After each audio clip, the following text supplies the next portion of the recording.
جس لمحے آپ نے یسوع کو نجات دہندہ قبول کیا، آپ نے ایمان کی زندگی میں پہلا قدم اٹھایا۔ اب سنیں، جب آپ نے ایسا کیا تو خدا نے آپ کو ایمان کے اسکول میں داخل کیا۔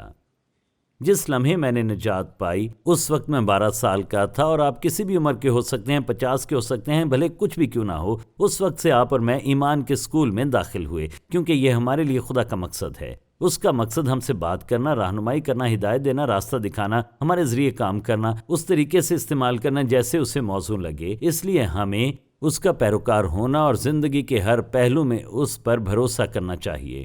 ہم اس پیغام میں ان تقاضوں کی بات کریں گے جو خدا کے ساتھ، ایمان کے ساتھ چلنے کے لیے انتہائی ضروری ہوتے ہیں۔ سنیں، ایمان پر چلنے کے لیے پہلی بنیادی ضرورت یہ ہے کہ مجھے خدا کو سننا سیکھنا چاہیے۔ اگر آپ نہیں جانتے کہ اسے کیسے سننا ہے تو آپ کو کیسے معلوم ہوگا کہ کہاں جانا ہے؟ اگر آپ نہیں جانتے کہ اسے کس طرح سننا ہے تو آپ نہیں جان پائیں گے کہ خدا آپ سے بات کرتا ہے یا نہیں۔ اور اس طرح آپ کو صرف یہ اندازہ لگانا ہوگا کہ شاید خدا نے یہ کہا ہو اور شاید یہ کہا ہو۔ غور سے سنیں، خدا اب بھی لوگوں سے شخصی طور پر بات کرتا ہے، کیونکہ دیکھیں، کوئی کہتا ہے خدا نے مجھے بتایا، اس کا مطلب یہ نہیں یہ ضروری طور پر سچ ہو، کیونکہ اکثر اوقات لوگ کہیں گے خدا نے مجھے ایسا کرنے کو کہا جو خدا کی فطرت اور صفات سے بالکل متصادم ہوگا۔ وہ بولتا ہے، صاف بولتا ہے، اور جو کہتا ہے وہ بائبل کے ذریعے مستقل طور پر بات کرتا ہے۔ یہ خدا کا تحریری مکاشفہ اور انسانوں کے درمیان اس کا کام ہے، اور یہ سب اسی سے متعلق ہے۔ تو جب آپ ابراہیم کو دیکھتے ہیں تو خدا نے اس سے کہا، میں چاہتا ہوں کہ تو ملک کو چھوڑ کر اس ملک میں جا جو میں تجھے دکھاؤں گا۔ اس نے اس سے بات کی۔ میں چاہتا ہوں کہ آپ کلام کے اس حوالے کو دیکھیں کہ خدا نے اس کی زندگی میں کیسے کام کیا، لیکن اس نے اس بنیادی سادہ اصول کے ساتھ اس کا آغاز کیا۔ آپ کو اس کی آواز سننا سیکھنا چاہیے، اسے سننا سیکھنا ہے۔ آپ کہتے ہیں وہ کیسے کلام کرتا ہے؟ میں اس کی مثال دیتا ہوں۔ کل میں ایک کتاب پڑھ رہا تھا جو میرے پاس 50 سال سے موجود ہے، اور یہ کتاب مسیح اور اس بارے میں ہے کہ وہ کیسے کام کرتا ہے، اور میں نے اسے جتنا زیادہ پڑھا، میں نے اس باب کا 2/3 حصہ پڑھا، جتنا زیادہ میں نے اسے پڑھا اتنا زیادہ میں نے جانا۔ زیادہ دیر میں نہیں پڑھ سکتا تھا کیونکہ خدا میرے لیے کچھ خاص کہہ رہا تھا جسے مجھے سننے کی دراصل ضرورت تھی۔ اور اس طرح میں پڑھتا رہا۔ خدا نے کہا، کتاب بند کرو، گھٹنوں کے بل بیٹھو۔ میں جانتا تھا وہ کچھ خاص کہہ رہا ہے، اور میں آپ کو دکھانا یہ چاہتا ہوں وہ آپ سے بات کرنے کو، ہدایت دینے کو اتنا ہی تیار ہے جیسے کہ وہ ابراہیم اور دوسرے لوگوں کے لیے تیار تھا۔ خدا آپ سے فرمانبرداری کی کیسے توقع کر سکتا ہے اگر وہ یہ نہیں بتاتا کہ آپ کو کرنا کیا ہے؟ اور پھر خدا آپ کی کیسے رہنمائی کر سکتا ہے؟ یہ دونوں چیزیں لازم و ملزوم ہیں، خدا کی فرمانبرداری اور خدا کو سننا۔ خدا کو سننا، خدا کی فرمانبرداری کرنا، آپ انہیں الگ نہیں کر سکتے۔ آپ نہیں سنتے تو نہیں مانتے، نہیں مانتے تو آپ نہیں سنیں گے۔ اگر ایمان کی زندگی گزارنا چاہتے ہیں تو آپ کو سننا سیکھنا ہوگا۔ دوسری بات جو آپ کو سیکھنی ہے وہ ہے فرمانبرداری کرنا سیکھنا۔ ہم آزمائش سے ایمان کے ساتھ چلنا سیکھتے ہیں۔ آپ کو سننا سیکھنا ہے اور پھر ماننا سیکھنا ہے کہ فرمانبرداری کیسے کریں، نافرمانی سے، ناکامی سے، غلطی سے، اور پھر اس کی نافرمانی کے عمل میں خدا ہمیں دکھاتا ہے کہ اس کے نتائج کیا ہو سکتے ہیں۔ اس لیے ہم دوبارہ اس کی نافرمانی کا کرنے سے پہلے 2 بار سوچتے ہیں۔ اس کا مطلب یہ نہیں کہ زندگی ہمیشہ آسان اور سیدھی ہوگی، لیکن یہ واضح ہے، وہ واضح کرے گا کہ وہ ہم سے کیا چاہتا ہے کہ ہم کریں۔ جب ہم اس کی فرمانبرداری کرتے ہیں تو ہم برکت پائیں گے، کیونکہ اس نے کہا ہے، میں تمہیں ایک عظیم قوم بناؤں گا، زمین کی تمام قومیں تمہارے سبب سے برکت پائیں گی۔ میں تمہیں یہ زمین دوں گا، میں تمہیں دکھاؤں گا کہ یہ زمین کیا ہے۔ تو جب اس نے اطاعت کی تو خدا نے اسے برکت دی۔ لیکن تیسرا سبق جو ہمیں سیکھنا ہے، ہمیں اس پر انحصار کرنا سیکھنا ہے۔ اگر میں واقعی بھروسہ کرتا ہوں تو میں اس کو سنوں گا اور اس کی فرمانبرداری کروں گا۔ ایک لمحے کے لیے فرمانبرداری پر بات کرتے ہیں۔ میں یہ چاہتا ہوں کہ آپ اسے دیکھیں۔ میں یہ سوال پوچھتا ہوں، جب آپ سوچتے ہیں کہ یسوع نے اپنے شاگردوں سے کیسے بات کی تو اس نے کتنی بار ان سے کہا کہ وہ فرمانبرداری کریں؟ کتنی بار؟ صحیح، اس نے کبھی ایسا نہیں کہا۔ آپ سوچیں گے یقیناً یسوع نے کہا ہوگا کہ تمہیں میری بات ماننی چاہیے۔ اس نے کبھی ایسا نہیں کہا. اس نے ان سے کہا مجھ پر بھروسہ کرو, خدا پر ایمان لاؤ, مجھ پر بھروسہ کرو, بھروسہ کرو, بھروسہ کرو. اس نے فرمانبرداری کی بات کیوں نہیں کی؟ کیونکہ وہ جانتا تھا کہ اگر وہ ایمان لاتے ہیں تو وہ بھروسہ کرتے ہیں تو فرمانبرداری کریں گے. وہ کہہ سکتا ہے کہ فرمانبرداری کرو, سارا دن اطاعت کرو, لیکن سب سے اہم بات یہ ہے کہ اعتماد اور فرمانبرداری ایک ساتھ چلتے ہیں, اور اس لیے ان کے لیے اس کا زور ہمیشہ اس پر تھا, باپ پر بھروسہ کرو, خدا پر ایمان لاؤ, جب تم دعا کرو تو ایمان رکھو. یہ ہمیشہ بھروسے پر بات تھی. اور اس طرح جب ہم اس پر بھروسہ نہیں کرتے تو انحصار نہیں کرتے, تو اپنے مطابق چلنا چاہتے ہیں. اور اس طرح آپ دیکھیں کہ کس طرح ابراہیم نے اس سب کا جواب دیا, اور خدا نے جو وعدے کیے تھے وہ سب وعدے پورے کیے. اس نے کہا میں تمہیں دکھاؤں گا کہ کہاں جانا ہے. اس کے پاس کوئی کمپس نہیں تھا, آئی فون نہیں تھا, جی پی ایس نہیں تھا, اس کے پاس کچھ نہیں تھا, یعنی کاغذی نقشہ بھی نہیں تھا.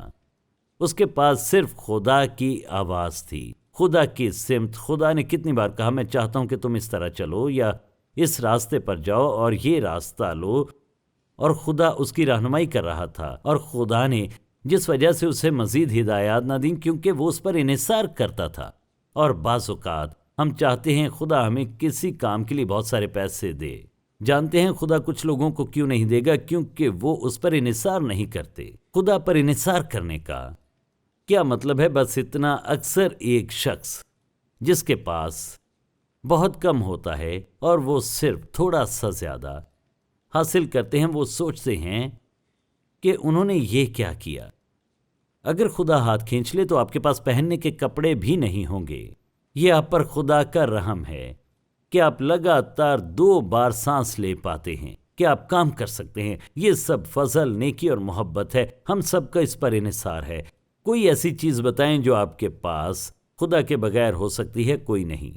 آپ آج گھر جا پائیں گے؟ ضروری نہیں ہے. اور اس لیے آپ کہتے ہیں, آپ بتانا چاہتے ہیں کہ میرا ہر وقت انحصار اس پر ہونا چاہیے. جی بالکل, کیونکہ یہ آپ کے لیے ایک محفوظ پوزیشن ہے. خداوند میں تجھ پر بھروسہ کرتا ہوں, تجھ پر انحصار کرتا ہوں. آپ اس پر اپنے انحصار اور بھروسے کو تسلیم کر رہے ہیں کہ وہ آپ کی دیکھ بھال کرنے والا ہے, وہ آپ کو مہیا کرے گا. جب آپ اتنے اچھے ہو جاتے ہیں کہ چاہے وہ مالی, جذباتی یا کچھ بھی ہو, کہ آپ کو ایسا محسوس نہیں ہوتا کہ آپ کو اس پر انحصار کرنے کی ضرورت ہے, تو آپ غلط سمت میں جا رہے ہیں. اور پوری بائبل اس کی گواہی دیتی ہے. آپ کچھ دردناک نتائج کی طرف جا رہے ہیں جب آپ خدا کو بھول جاتے ہیں. جب آپ خدا کو بھولتے ہیں تو آپ بڑی مصیبت, تکلیف اور مصائب میں مبتلا ہوتے ہیں. لیکن ہمیں اس سے سیکھنا چاہیے, اس پر بھروسہ کرنا اور اس کی بات سننا, اس کی پیروی کرنا, جو کچھ وہ کہتا ہے. اور ہمیں کچھ اور بھی سیکھنا ہے. خدا کا انتظار کرنا سیکھنا ہے. اگر میں ایمان کے سفر پر ہوں تو انتظار کرنا سیکھنا ہوگا. اور وہ یسایہ 64ویں باب میں سب سے شاندار وعدوں میں سے ایک میں یوں کہتا ہے کہ خدا ان لوگوں کے لیے کام کرتا ہے جو اس کا انتظار کرتے ہیں. آپ خدا پر بھروسہ کرتے ہیں, ایمان کی راہ پر چلتے ہیں. خدا کچھ کرنے کے لیے آپ کی رہنمائی کرتا ہے. آپ کو اس حقیقت کے بارے میں سوچنے کی ضرورت نہیں کہ خدا آپ سے کچھ کرنے کو کہتا ہے اور وہ اسے کرنے کے لیے آپ کو دیتا ہے. یہ وہ طریقہ نہیں ہے جس طرح وہ کام کرتا ہے. وہ کہتا ہے خدا ان لوگوں کے لیے کام کرتا ہے جو اس کا انتظار کرتے ہیں. اگر خدا آپ کو کچھ کرنے کو کہتا ہے تو کچھ نہ کریں, بس اس پر بھروسہ کریں. چیزوں کو اپنے ہاتھ میں نہ لیں, اس پر بھروسہ کریں. اگر آپ چاہتے ہیں کہ کوئی آپ کی طرف سے کام کرے, چاہے وہ آپ کی صحت ہو یا مالی معاملات ہوں یا پھر کچھ بھی کیوں نہ ہو, آپ کسی ایسے شخص کو چاہتے ہیں جو تمام حقائق جانتا ہو, جس کے پاس تمام طاقت ہو, جو تمام حکمت سے کام کر سکے. صرف ایک شخص ہے جس کے پاس یہ سب کچھ ہے. وہ قادر مطلق خدا ہے, اور وہ کہتا ہے میں تمہارے لیے کام کرنے کو تیار ہوں. میں تمہیں نوکری دلانے کے لیے کام کرنے کو تیار ہوں. میں کام کرنے کو تیار ہوں تمہیں یہ بتانے کے لیے کہ یہ کیسے کرنا ہے. تمہیں رہنے کے لیے گھر حاصل کرنے میں مدد کے لیے تیار ہوں. میں ان لوگوں کے لیے کام کرتا ہوں جو میرا انتظار کرتے ہیں, اور اس کا انتظار کرنے کا واحد طریقہ یہ ہے کہ اس پر بھروسہ کریں. کیونکہ اکثر ہم آگے بڑھنے کے لیے تیار ہوتے ہیں اور موقع دیکھتے ہیں اور سوچتے ہیں بس یہی ہے. زندگی میں صرف ایک بار جب میں اپنے طریقے سے کام کو انجام دینے کے لیے آگے بڑھا تو میں نے جانا کہ میں ہر بار غلط تھا. کیونکہ سنیں, وہ چاہتا ہے کہ ہم اس پر انحصار کرنا, اس پر بھروسہ کرنا اور اس کا انتظار کرنا سیکھیں.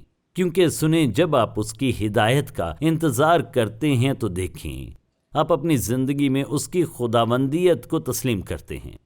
اگر میں کہوں کہ آپ کو یقین ہے کہ خداوند یسوع مسیح آپ کی زندگی کا خداوند ہے، آپ کہیں گے جی ہاں۔ تو دیکھتے ہیں کیا یہ سچ ہے؟ جب وہ آپ کو کسی ایسے کام کا انتظار کرنے کا چیلنج کرتا ہے جو آپ کرنا چاہتے ہیں، کیا وہ خداوند ہے؟ اگر آپ آگے بڑھیں، آپ خدا کے ساتھ کھیلتے ہیں۔ اگر آپ اس کا انتظار کرتے ہیں تو آپ تسلیم کرتے ہیں کہ وہ آپ کی زندگی کا خداوند ہے، اور آپ جو کہہ رہے ہیں یہ ایک عبادت ہے۔ میں تجھے اپنی زندگی کا خداوند تسلیم کرتا ہوں، میں انتظار کروں گا تو جو بھی کہے گا۔ اکثر لوگ اسی وجہ سے بہت جلد شادی کر لیتے ہیں یا غلط شخص سے شادی کر لیتے ہیں۔ وہ سوچتے ہیں کہ یہ آخری موقع ہے، اور ہر طرح کی چیزیں جو لوگ سوچتے ہیں وہ اٹھتے ہیں اور کچھ کرتے ہیں، اور خدا کہتا ہے رکو۔ میں کچھ اور مثالیں دینا چاہتا ہوں، لیکن ہمارے پاس زیادہ مثالیں دینے کا وقت نہیں۔ میں سوچ سکتا ہوں کہ خدا میری زندگی میں کتنی بار کہتا ہے ایسا مت کرو، انتظار کرو۔ میں آپ کو ذاتی مثالیں نہیں دوں گا کیونکہ وہ بہت اچھی ہیں اور آپ کو ان پر یقین کرنا انتہائی مشکل ہوگا۔ میں بتا سکتا ہوں جب اس نے کہا انتظار کرو، اور نتیجہ یہ نکلا کہ مجھے بہت بڑی برکت ملی۔ مجھے آج بھی 10 سال پہلے سے انتظار کرنے کے لیے برکت دی جا رہی ہے۔ ہر دن میں برکت پاتا ہوں کیونکہ اس نے کہا بھروسہ کرو، ایسا مت کرو۔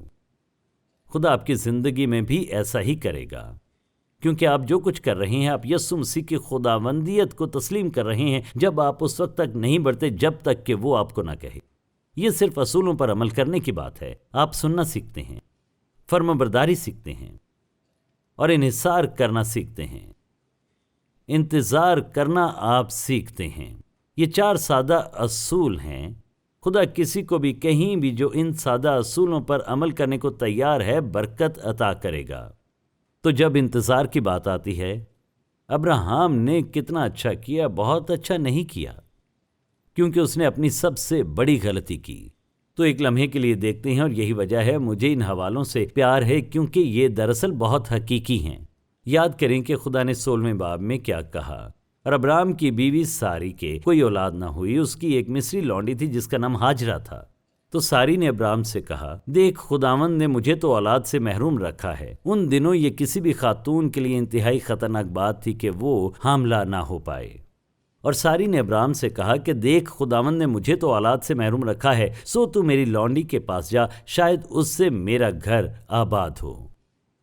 اور ابراہیم نے ساری کی بات مانی۔ ایک بہت بڑی غلطی۔ خدا نے اسے کیا کہا تھا؟ اس نے کہا تھا میں تمہارے ذریعے یہ کروں گا، اور وہ جانتا تھا کیسے کرنا ہے۔ وہ اسے بیٹا دینے والا تھا، کیونکہ اس نے کہا میرے ہاں بیٹا ہونے کا کیا ہوگا، اور وہ واحد شخص جو اس سب کا وارث ہونے والا ہے وہ ہے میرا خانہ زاد، جس نے ان تمام سالوں میں میرے لیے کام کیا۔ تو سنیں اس نے کیا کیا؟ اس نے ساری کی آواز سنی، اور آپ جانتے ہیں کیا ہوا؟ ہاجرہ سے اسماعیل پیدا ہوا۔ ابراہیم کو کہنا چاہیے تھا دیکھو ہم خدا کا انتظار کریں گے کہ وہ کیا کرتا ہے، لیکن اس نے ایسا نہیں کیا۔ اب وہ جانتا تھا کیا کرنا چاہیے، لیکن اس نے ساری کی بات سنی۔ محتاط رہیں کہ آپ کس کی آواز سن رہے ہیں، اور جب وہ کہتے ہیں جو کچھ آپ کہتے ہیں، آپ خود سے سوال پوچھیں، کیا یہ تجویز میری زندگی میں اس سے مماثلت رکھتی ہے جو خدا کہتا ہے؟ اور اگر یہ مماثلت نہیں رکھتی تو ایسا مت کریں۔ خدا ان لوگوں کے لیے کام کرتا ہے جو اس کا انتظار کرتے ہیں، ان کے لیے نہیں جو آگے نکل جائیں۔ میں دکھانا چاہتا ہوں کہ خدا کی نافرمانی کے نتائج ہوتے ہیں، اور نافرمانی اس پر بھروسہ نہ کرنے کا نتیجہ ہے۔ وہ خدا کے وقت کا انتظار کرنے کو تیار نہ تھا، حالانکہ خدا نے اسے بتا دیا تھا وہ کیا کرنے والا ہے۔ لہٰذا اگر آپ خدا کا انتظار نہیں کرتے تو اس کی وجہ یہ ہے کہ آپ سنتے نہیں، اور آپ اس کی نافرمانی کرنے کے لیے تیار ہیں، اور اس کے نتائج ہیں، ہر بار اس کے نتائج ہوں گے۔ ایک آخری بات، کیونکہ ہم وقتاً فوقتاً گڑبڑ کرتے رہتے ہیں۔ اگلا اصول صرف یہ ہے، ہمیں اپنی ایمانی ناکامیوں کو تسلیم کرنا سیکھنا چاہیے، اس سے توبہ کریں، اور توبہ کرنا اور اس سے فائدہ اٹھانا ہمیں تسلیم کرنا چاہیے۔ آپ پوچھیں گے کیا اس نے ایسا کیا؟ تو میں آپ کو بتاتا ہوں میں کیسے جانتا ہوں کہ اس نے ایسا کیا۔ کیونکہ وہ زبردست مرد ایمان تھا۔ آپ پیدائش 22ویں باب میں یہ سب دیکھ سکتے ہیں۔ ایک لمحے کے لیے آپ دیکھیں پیدائش 22واں باب، اور یہاں لکھا ہے، آپ اس پر غور کریں۔ ان باتوں کے بعد یوں ہوا کہ خدا نے ابراہیم کو آزمایا اور اسے کہا، اے ابراہیم۔ اس نے کہا، میں حاضر ہوں۔ تب اس نے کہا کہ تو اپنے بیٹے اسحاق کو، جو تیرا اکلوتا ہے اور جسے تو پیار کرتا ہے، ساتھ لے کر موریا کے ملک میں جا، اور وہاں اسے پہاڑوں میں سے ایک پہاڑ پر جو میں تجھے بتاؤں گا سوکھنی قربانی کے طور پر چڑھا۔ تب ابراہیم نے صبح سویرے اٹھ کر اپنے گدھے پر 4 جامہ کسا اور اپنے ساتھ 2 جوان اور اپنے بیٹے اسحاق کو لیا، اور سوکھنی قربانی کے لیے لکڑیاں چیریں، اور اٹھ کر اس جگہ کو جو خدا نے اسے بتائی تھی روانہ ہوا۔ تیسرے دن ابراہیم نے نگاہ کی اور اس جگہ کو دور سے دیکھا۔ تب ابراہیم نے اپنے جوانوں سے کہا، تم یہیں گدھے کے پاس ٹھہرو، میں اور یہ لڑکا دونوں ذرا وہاں تک جاتے ہیں اور سجدہ کر کے پھر تمہارے پاس لوٹ آئیں گے۔ آپ کہتے ہیں اس کا کیا مطلب ہے؟ اس نے کہا کہ ہم عبادت کریں گے، اور ہم نہ صرف عبادت کریں گے بلکہ ہم واپس لوٹ آئیں گے۔ اب یہاں اس کے ایمان کا آخری امتحان ہے۔ وہ پیچھے سے لڑتا ہوا آیا تھا، خدا اسے کیا کرنے کو کہہ رہا تھا اور وہ غلطیاں کر رہا تھا، لیکن وہ بڑھ رہا تھا۔ اور اب خدا نے کہا، یہ ہے جو میں چاہتا ہوں تم کرو۔ میں چاہتا ہوں کہ تم اس بیٹے کو، اپنے اکلوتے بیٹے کو جس سے تو پیار کرتا ہے، میں چاہتا ہوں تم اسے قربانی کے طور پر پیش کرو۔ یعنی میں چاہتا ہوں کہ تو اس لڑکے کو میری فرمانبرداری میں قربان کرے۔ اور بائبل یہ نہیں کہتی کہ ابراہیم نے سوچا کہ کچھ اور ہو سکتا ہے۔ بائبل یہ نہیں کہتی کہ اس نے پوری رات فیصلہ کرنے کی کوشش میں کشتی لڑی کہ ایسا وہ کرے یا نہ کرے۔ وہ ایسا کرنے پر کیوں تیار تھا؟ کیونکہ اس کا ایمان اس کی زندگی میں عروج پر پہنچ چکا تھا۔ وہ خدا کی اطاعت کرنے کو تیار تھا، یہاں تک کہ وہ سب سے قیمتی چیز جس کا وہ تصور بھی کر سکتا تھا۔ غور کریں، یہ نہ صرف اس کے بیٹے کی موت ہوتی، ان تمام وعدوں کا کیا ہوتا جو خدا نے کیے تھے زمین کی تمام قوموں کے بارے میں کہ وہ برکت پائیں گے۔ وہ جانتا تھا کہ اسماعیل کے ذریعے یہ نہیں ہوگا۔ اگر خدا چاہے کہ وہ اپنے بیٹے کو مار ڈالے، لیکن خدا نے اس پر بھروسہ کیا۔ وہ جانتا تھا کہ اگر چھری اس کے بیٹے کے دل کے قریب ہوئی تو خدا اسے روک دے گا۔ اگر وہ اسے مار دیتا تو خدا اسے مردوں میں سے زندہ کر دیتا۔ اس لیے وہ فرما بردار تھا۔ خدا نے اسے یہ جاننے کے لیے ایسا کرنے کو نہیں کہا تھا کہ وہ ایسا کرتا ہے یا نہیں۔ اس نے ایسا اس لیے کیا کیونکہ وہ چاہتا تھا کہ ابراہیم جان لے کہ وہ کتنا فرما بردار ہے۔ خدا جانتا تھا، کیا تو مجھ پر بھروسہ کرتا ہے؟ کیا تو زندگی کی سب سے قیمتی چیز جسے تو پسند کرتا ہے ترک کرنے کو تیار ہے؟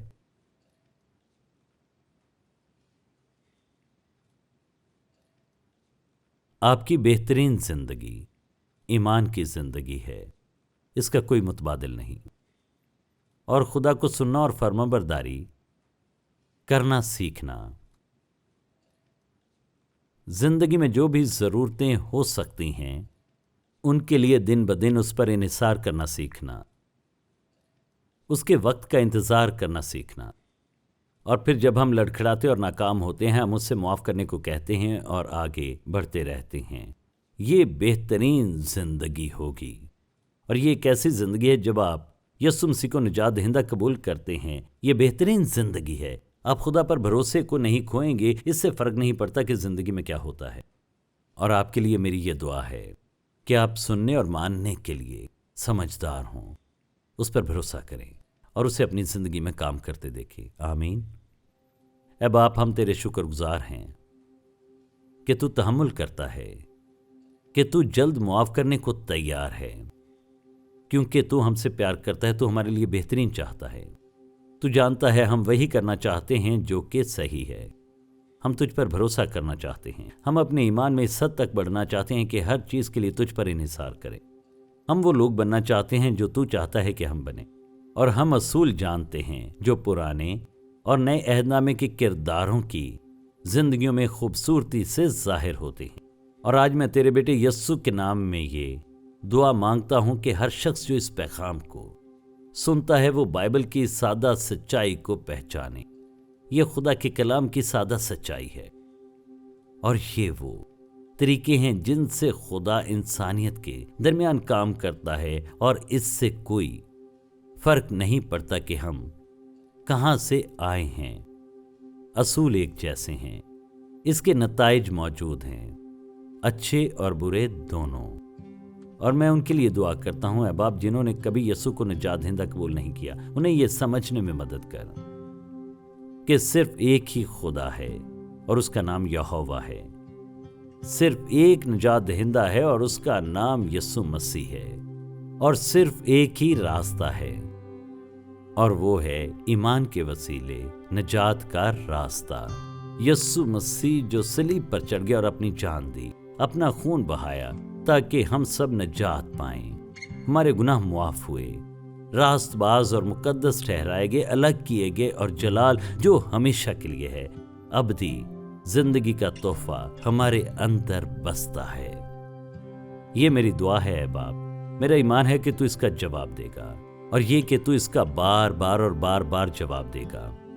اور اے باپ وہ لوگ جو تجھ پر بھروسہ نہیں کرتے وہ خطرہ مول لیتے ہیں، اسے بائبل میں رکھیں، قربان گاہ بنائیں کہ اب سے میں خدا کو سننا چاہتا ہوں اور اس کی فرمانبرداری کرنا چاہتا ہوں، اس پر انحصار کرنا چاہتا ہوں، اس کا انتظار کرنا چاہتا ہوں، میں وہ شخص بننا چاہتا ہوں جو خدا چاہتا ہے میں بنوں۔ یہی میری دعا ہے یسوع کے نام میں، آمین۔ اگر آپ کو آج کے پروگرام سے برکت ملی ہے تو وزٹ کریں intouch.org پر۔